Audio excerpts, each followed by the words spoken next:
Topic है हमारा muscle contraction. देखो भाई, मुझे नहीं पता कि तुम्हें कितना पता है, तो मैं actin, myosin, Z line, M line, H zone, ये सारे मुझे एक्सप्लेन करने पड़ेंगे। अगर आता है तो 2x पे देखो, स्किप कर दो, कोई दिक्कत नहीं है, लेकिन मुझे करना तो पड़ेगा। देखो, ये तुम्हारा है हैंड, हाथ। पाँव भी ले सकते हैं, कुछ भी ले सकते हैं, मसल तो हर जगह होता है, कुछ भी ले लो। मैंने एक आसानी के लिए हाथ ले लिया, इसको कट किया, तो कट करके मुझे ऐसा स्ट्रक्चर मिला। थोड़ा इससे अलग भी हो सकता है, अलग नहीं होगा। अब मेरी डायग्राम इतनी अच्छी नहीं है भाई, जितनी है उतनी बनाने की कोशिश करी है मैंने। अब देखो, ये आपके डायग्राम, मैंने हाथ को कट किया, तो हाथ को जैसे ही मैंने कट किया वर्टिकल सेक्शन में, जैसे कि ये देखो, ये हाथ है, ये हाथ है, इसको मैंने कट किया। कैसे कट किया? अब भाई एक हाथ से फ़ोन पकड़ा हुआ है तो एक्सप्लेन यहाँ दिक्कत होगी। कट किया, जैसे भी कट किया, कट कर दिया ऐसे ऐसे ऐसे वर्टिकली सेक्शन में कट कर दिया, तो जो हमको स्ट्रक्चर मिलता है वो ये मिलता है। बहुत सारे यहाँ पे फैसिकल होते हैं, फैसिकल, फैसिकल, फैसिकल, फैसिकल। अब ये फैसिकल को क्या बोलते हैं? फैसिकल को हम मसल बंडल बोलते हैं। इनके अंदर बहुत सारे मसल्स भरे हुए हैं। इन सबको कनेक्ट करके कौन रखता है? ये सारे आपस में कनेक्टेड है। Common collagenous tissue called fascia. Fascicle and fascia दोनों अलग अलग होते हैं। Fascicle is the muscle bundle, fascia is the common collagenous tissue, जो मसल बंडल यानी फैसिकल को एक दूसरे से पकड़ के रखता है। चलो आगे बढ़ते हैं। अब मैंने क्या किया, यहाँ पे बहुत सारे बंडल हैं, 1 bundle, 2 bundle, 3 bundle, 4 bundle, 5 bundle. मैंने एक बंडल को उठाया, पहले हाथ था, हाथ को कट किया, ये मिला, इसमें से एक को उठाया, एक को उठा लिया। अब इसमें बहुत सारे मायोफिलामेंट, मायोफिब्रिल्स होते हैं। अब तुमको डाउट होगा, ये मायोफिलामेंट और मायोफिब्रिल क्या होता है? देखो, एक्टिन और मायोसिन को कॉमनली हम मायोफिलामेंट और मायोफिब्रिल बोलते हैं, और कुछ नहीं। मायोफिब्रिल और मायोफिलामेंट में कन्फ्यूज़न कुछ नहीं है। एक्टिन और मायोसिन को कॉमनली हम बोल देते हैं, ठीक है। अब ये क्या है आपके पास? फैसिकल है, मसल बंडल। मसल बंडल के अंदर मसल है, एक्टिन है, मायोसिन है, थिन थिक फिलामेंट कहते हैं जिनको। अब मैं भी कंफ्यूज होता था, शायद तुम्हें भी कन्फ्यूजन हो कि एक्टिन के कौन कौन से नाम हैं, मायोसिन के कौन कौन से नाम हैं। तो एक्टिन को थिन फिलामेंट भी बोलते हैं, लाइट फिलामेंट भी बोलते हैं, आई बैंड भी बोलते हैं, आइसोट्रोपिक भी बोलते हैं, और मायोसिन को थिक भी बोलते हैं, डार्क बोलते हैं, ए बैंड बोलते हैं, एन आइसोट्रोपिक बोलते हैं। देखो, इस बात को ध्यान रखना कि एक्टिन तो पतला होता ही है, जो पतला है वो लाइट है, हल्का है। अब एक जैसा होगा उसके ऑपोजिट दूसरा होगा। अगर ये पतला है तो मोटा है, ये थिन है तो थिक है, ये लाइट है तो डार्क है, ये बस ये आई बैंड है तो ये ए बैंड है, और I for isotropic, A for anisotropic, ठीक है। तो इस बारे में, आइसोट्रोपिक का मतलब ये होता है ना कि हर जगह इक्वली है, बराबर बराबर। एन आइसोट्रोपिक का मतलब कहीं पतला, कहीं मोटा, कहीं फिर छोटा, कहीं बड़ा, ऐसे। तो आपको एक्टिन एक तरह का आइसोट्रोपिक होता है, हर तरह से बराबर होता है। तो याद कर लो, याद करने के लिए इतनी सारी बातें कह रहा हूँ कि तुम्हें पता होना चाहिए कि एक्टिन और मायोसिन, एक्टिन को ये बोलते हैं, मायोसिन को ये बोलते हैं, बात खत्म। आगे बढ़ते हैं। देखो, अब मैं एक्टिन और मायोसिन का स्ट्रक्चर देख रहा हूँ। देखो, ये एक्टिन है, ये पूरा का पूरा एक्टिन है। ये तुम्हें गोल गोल गोल गोल गोल गोल गोल गोल गोल गोल दिख रहे हैं? कितने हैं ये? एक तो ये फिलामेंट है ऊपर, और वैसे ही गोल गोल गोल नीचे है। तो एक्टिन में दो होते हैं, एफ एक्टिन, एफ का मतलब होता है फिलामेंटियस, ये फिलामेंटियस, एफ एक्टिन। अब ये एक्टिन किससे बना होता है? Polymer of monomeric G globular actin. Monomeric की जगह पॉलीमेरिक भी लिख सकता है। तो सारी चीज़ें ध्यान से सुन लेना कि ये जो एफ एक्टिन है, जो ऊपर गोल गोल गोल गोल गोल गोल है, एक ये फिलामेंट है गोल गोल, और एक ये फिलामेंट है नीचे गोल गोल, ये दोनों को मिला के एक्टिन बनता है। तो actin is equal to 2 into F actin, F मतलब फिलामेंटियस एक्टिन। और ये एक्टिन किससे बना है? Polymer of monomeric globular actin.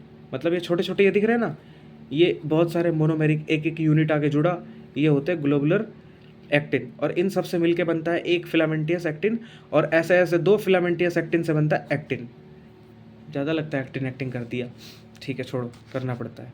इसके ऊपर एक रेड कलर का ये दिख रहा है तुम्हें, रेड कलर का दिख रहा है पूरे एफ एक्टिन पे। रेड कलर का एक्चुअल में रेड नहीं होता, ब्लू और रेड एक जैसे कलर हो जाएंगे ना, तो मैंने रेड से बनाया है जिससे समझ में आए। तो मिनट, चल रहा है, बंद हो गया, सॉरी ये बंद हो गया था। देखो मैंने रेड से बस इसलिए बनाया ताकि ये चीज़ें क्लियर हो। ये रेड से दिख रहा है तुम्हें, ये वाला, ये एक टेप की तरह पूरे एफ फिलामेंट के ऊपर लिपटा होता है, इसको हम बोलते हैं ट्रोपोमायोसिन। तो पहली बात कि स्ट्रक्चर से क्वेश्चन कैसे आ सकता है, स्ट्रक्चर से कैसे क्वेश्चन ऐसे आता है कि एफ एक्टिन में तो ये बोल देगा कि polymer of monomeric, G globular actin. अब ये तुमसे पूछ देगा ट्रोपोमायोसिन क्या होता है, तो एक अलग तरह का प्रोटीन होता है जो टेप की तरह पूरे लेंथ पे चिपका होता है। इससे आगे क्वेश्चन नहीं आएंगे इससे, क्योंकि एनसीईआरटी में इतना ही है। तीसरा एक और स्ट्रक्चर होता है जिसको बोलते हैं ट्रोपोनिन। ट्रोपोनिन ट्रोपोनिन क्या होता है, देखो ये तीन तीन दिख रहे हैं, ये तीन, ये तीन, ये तीन, ये तीन, ये तीन, मतलब कि एफ एक्टिन पे टेप की तरह ट्रोपोमायोसिन है, और ट्रोपोमायोसिन पे रेगुलर इंटरवल पे ये है, उतनी ही दूरी पे फिर, उतनी ही दूरी पे फिर, उतनी ही दूरी पे फिर, उतनी ही दूरी पे फिर रेगुलर इंटरवल पे ट्रोपोनिन होता है। ट्रोपोनिन में 3 सब यूनिट होते हैं, छोड़ दो ये एनसीईआरटी में नहीं है, एक्स्ट्रा आखिरी टाइम पे नहीं, बस इतना समझना, एक्टिन, ट्रोपोमायोसिन, ट्रोपोनिन, ये है आपके एक्टिन के स्ट्रक्चर, बात खत्म। अभी इससे ज़्यादा कुछ नहीं। अब हम मायोसिन का देखते हैं। देखो मायोसिन का ये रहा, मायोसिन का ये रहा कि हेड और ये क्रॉस आर्म, हेड और क्रॉस आर्म मिलके दोनों बनाते हैं हैवी मैरोमायोसिन, जिसको हम बोलते हैं HMM, ठीक है। और ये जो नीचे टेल है, ये जो टेल आ गया, कहाँ गया टेल, ये रहा, इसको बोलते हैं LMM, लाइट मैरोमायोसिन। अब इससे क्वेश्चन तुमसे क्या पूछ सकता है, क्वेश्चन इसमें पूछ सकता है कि ये पोजीशन कौन सी है, ये तो ध्यान रखना, एक्टिन बाइंडिंग साइट ऊपर होता है, एटीपी बाइंडिंग साइट नीचे होती है, ठीक है, तो ये ध्यान रखना। अब देखो एक्टिन भी देख लो, ये जो गोल गोल गोल गोल गोल गोल गोल गोल है ना, दो है, दो से मिलके बना एफ एक्टिन। अब ये जो ट्रोपोनिन है और टेप की तरह जो लिपटा हुआ है वो ट्रोपोमायोसिन है। ट्रोपोमायोसिन जो टेप की तरह है, इसके ऊपर ये 3 दिख रहा है, छोटे छोटे 3, ये 3, इनको बोलते हैं ट्रोपोनिन। शायद तुम्हें अच्छे से पता हो, मैं बिना बात के एक्सप्लेन कर रहा हूँ, लेकिन फिर भी ज़रूरी था। अब इनके अलावा तुमको क्या जानना है, इनके अलावा क्या जानना है, 2 लाइन और याद कर लो। एक्टिन जो होता है ना, एक्टिन, एक्टिन को बोलते हैं हम आई बैंड। आई बैंड को जो बीचों बीच काटता है हम उसको बोलते हैं जेड लाइन। मायोसिन बैंड को जो, मायोसिन लाइन को जो बीचों बीच काटता है उसको बोलते हैं एम लाइन। इससे सिंपल क्वेश्चन तुमसे पूछ देता है। अब मैं वही बात है कि यहाँ पे मैं बना सकता हूँ, देखो मैंने बनाने की कोशिश करी है, ठीक है, एक्सप्लेन कर देता हूँ इससे थोड़ा सा। देखो क्या है कि ये देखो, ये यहाँ पे एक्टिन है, ये एक्टिन है, ये एक्टिन है, ये एक्टिन है, इस तरीके से। अब ये देखो क्या है ना कि ये जो एक्टिन है इसके बीच में एक लाइन जा रही है, इसको बोलते हैं हम जेड लाइन, इधर भी सेम जेड लाइन। और ये है आपके मायोसिन, इसके बीच में एक इमेजिनरी लाइन बना लो, इसको बोलते हैं एम लाइन, ठीक है, एम लाइन। अब क्या होता है नॉर्मली मैं आपको बताता हूँ। मायोसिन का स्ट्रक्चर में तुमने देखा था हेड होता है, हेड के ऊपर एक्टिन बाइंडिंग साइट होता है। तो जब सिग्नल मिलता है कि मसल कॉन्ट्रैक्ट करो, तो जो मायोसिन के हेड के ऊपर एक्टिन बाइंडिंग साइट होता है ना, वो इससे चिपकता है और इसको अपनी तरफ खींचता है, दोनों तरफ से ऐसा खींचता है, जिससे क्या होता है, ये जो स्पेस है ना जिसको एच जोन बोलते हैं, ये ख़त्म होने लगता है, ये इधर आने लगते हैं, जिससे ये एच जोन ख़त्म हो जाता है। तो जैसे ही ये जो गैप है, ये गैप बिल्कुल ख़त्म हो जाता है, तब हम बोलते हैं कि हाँ मसल ने मैक्सिमम कॉन्ट्रैक्शन कर लिया। एच जोन जितना खाली है उतना ही कॉन्ट्रैक्शन कर सकता है। सार्कोमियर किसको बोलते हैं, सार्कोमियर होता है functional unit of contraction. Sarcomere क्या होता है, functional unit of contraction. Sarcomere की लेंथ क्या होती है ये बताओ। ये कौन सा बैंड है, आई बैंड है, ये भी आई बैंड है। ये कौन सी लाइन थी, जेड लाइन है। ये इंपॉर्टेंट है, थोड़ा ध्यान से सुनना, नहीं यार मैं दोबारा बता रहा हूँ। ये तुम्हारे पास ये एक्टिन था, ये भी एक्टिन था, इधर भी एक्टिन है। एक्टिन को बीच में से काट दिया किसने, जेड लाइन ने, इधर भी जेड लाइन ने काट दिया, तो ये आधा एक्टिन है, आधा एक्टिन, प्लस ये जो बीच का स्पेस है क्या बोलते हैं, एच जोन, प्लस ये फिर से आधा एक्टिन है, ये आधा एक्टिन, इसको बोलते हैं हम, क्या बोलते हैं, सार्कोमियर लेंथ, ठीक है। सार्कोमियर को डिफाइन भी कैसे करोगे, मैं भी भूल गया था कि सार्कोमियर को कैसे डिफाइन करेंगे, तो यहाँ लिख रखा है, मैं लाइन नहीं निकाल सकता क्योंकि इसमें लाइनिंग नहीं बन रही है जैसे हमेशा बनती थी।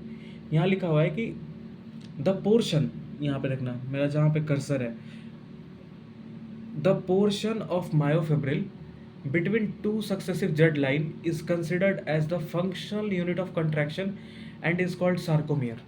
मतलब कि देखो, ये एक जेड लाइन है और ये एक जेड लाइन है, दो जेड लाइन के बीच में जो डिस्टेंस है हम उसी को सार्कोमियर कहते हैं।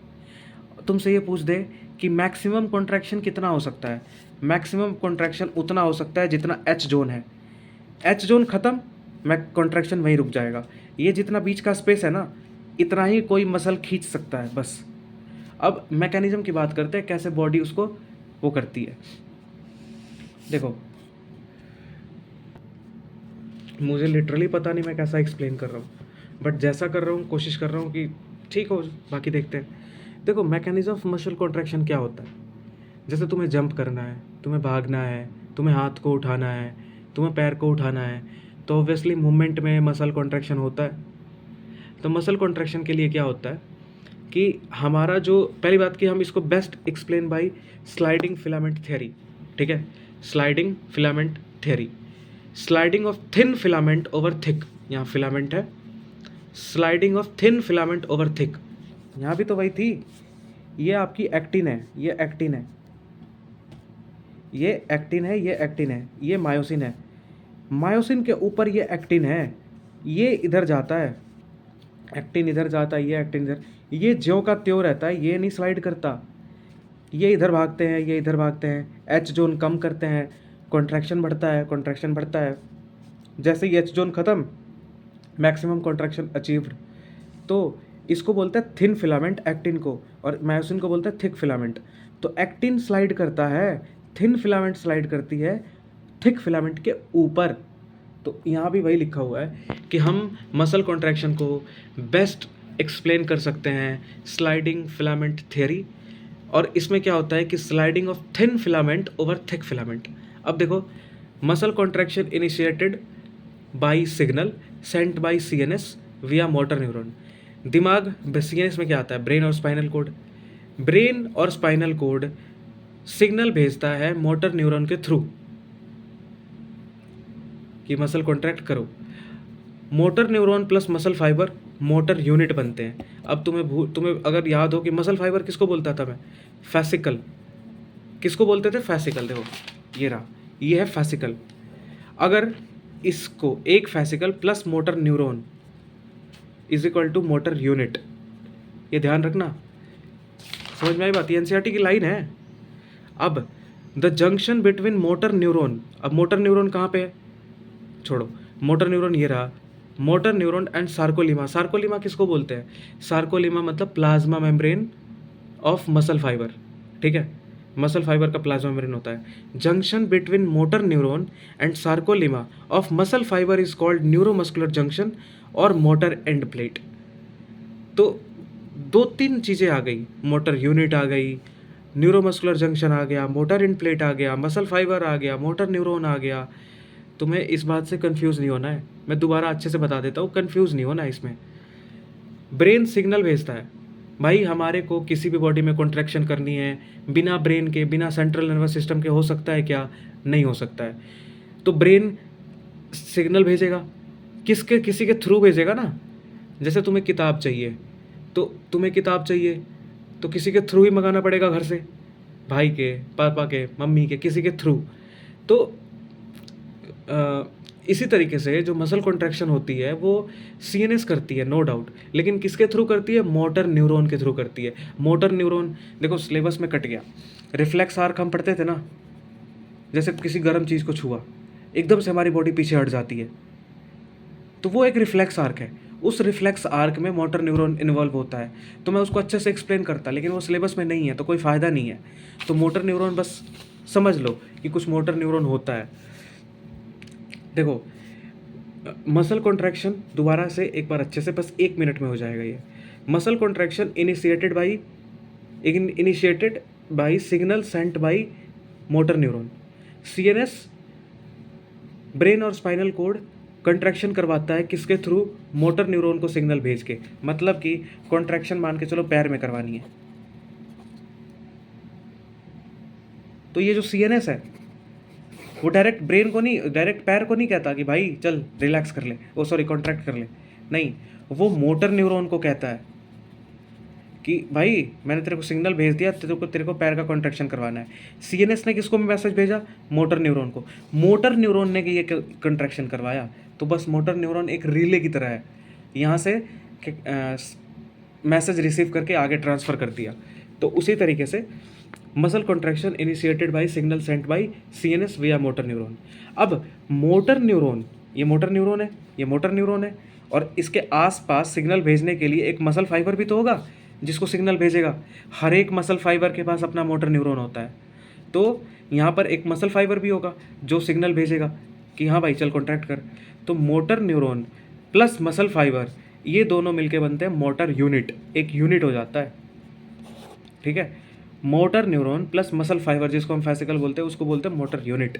बस इतना यहाँ लिखा हुआ है, motor unit. The junction between motor neuron and sarcolemma, sarcolemma किसको बोलते हैं? प्लाज्मा मेम्ब्रेन को बोलते हैं। मसल फाइबर भी सेल है, उस सेल का जो प्लाज्मा मेम्ब्रेन है उसको सार्कोलेमा बोलते हैं, उस सेल का जो साइटोप्लाज्म है उसको सार्कोप्लाज्म बोलते हैं। इस तरीके से है। तो the junction between motor neuron and sarcolemma of muscle fibre is called neuromuscular junction और मोटर एंड प्लेट। बस ये। अब देखो एक और बात तुम्हें बतानी है, ये वाली, ये वाला नहीं, ये नहीं, ये वाला। अब इसको मैं ना, मेरे को डायग्राम बना के इसको समझाने में टाइम की दिक्कत नहीं है, टाइम है अपने पास, लेकिन दिक्कत ये है कि एक हाथ पे फ़ोन पकड़ के इसको थोड़ा अच्छे से मैं विजुअलाइज़ नहीं करा पाऊँगा। तो मैं इसकी एक शॉर्ट वीडियो भेज दूँगा, उसको देख लेना, समझ में आ जाएगा, ठीक है। कोशिश ये होगी कि मैक्सिमम समझ में आ जाए। तो मैं तुमको एक बात बता देता हूँ कि देखो ये एक्टिन फिलामेंट है, ठीक है, ये एक्टिन फिलामेंट है, और ये है मायोसिन फिलामेंट। मायोसिन के ऊपर जो हेड होता है ना, जब मसल कॉन्ट्रैक्शन के लिए सिग्नल आता है तो जो इसका एक्टिन बाइंडिंग साइट है जो मायोसिन के हेड के ऊपर होता है वो एक्टिन से चिपक जाता है, और इसको चिपकने में हेल्प कौन करता है? ट्रोपोमायोसिन, ठीक है।